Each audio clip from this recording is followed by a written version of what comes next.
Hey guys, what's up? Seth Rich is in the news again. His family hired a professional or private investigator to, look into this case, and he's recently discovered information suggesting that Seth Rich did have contact with WikiLeaks. Now, uh, this kind of disproves the whole narrative going on right now with the whole Russia thing, that they're the ones that hacked us because, a lot of people on the right were suggesting that somebody internally were the ones that leaked this information.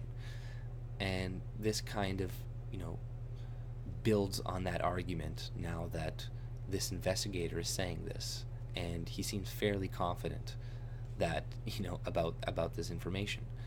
Now, this blows that whole Russia thing out of the water, obviously, and this makes this whole case look even more suspicious because he was speaking to the chief of police, and the chief of police were told to stand down on this case. Now, this case already is very suspicious. Like I said before, like he got shot in the back of the head in a DC alley, and it was apparent mugging, right? But nothing was taken from him. He was, shot in the back of the head. Typically, the person's facing you when there's a mugging. You take their shit and you leave, and you don't stick around, right? Or if you do shoot them, you take their shit and you at least get something out of it, right? You don't just shoot them. It's like, oh, I'm gonna mug you. I'm gonna shoot them, and okay, maybe it's just a really angry person who came along, shot him in the back of the head. But even within those leaks that came out from WikiLeaks Podesta's, he said he would be more than willing to make an example out of a leaker.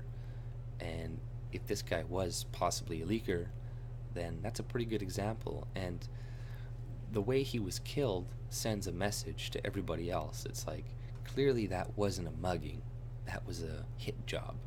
So everybody else that works with him knows, okay, I'm not going to cross this guy because, they're going to kill these people in the open and not even, like, they're not even really hiding it, because most people are so brainwashed, they're just blind. They don't want to see it. They're like, no, it's our governments have never assassinated anybody.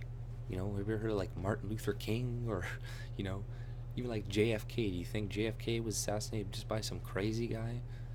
Right? These things happen.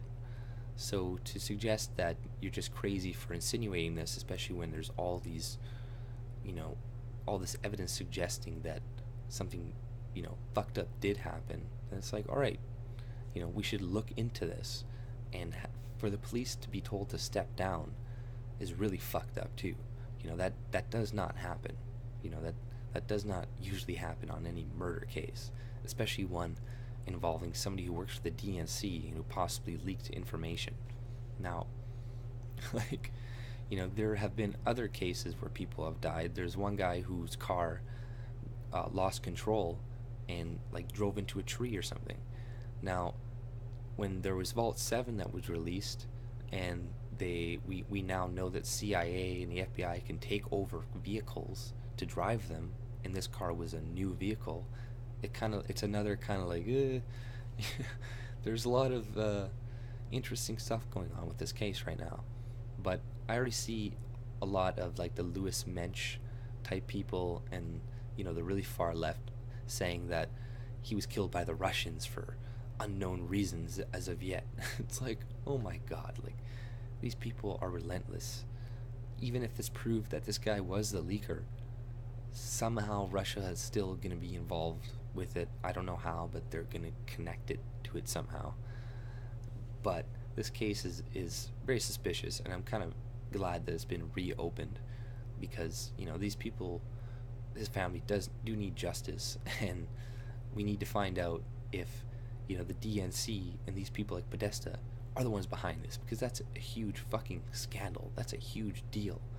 And, like, to have that much amount of corruption at the top of your government, you that's just the tip of the iceberg. But if you like my content, subscribe and have a great day. See ya.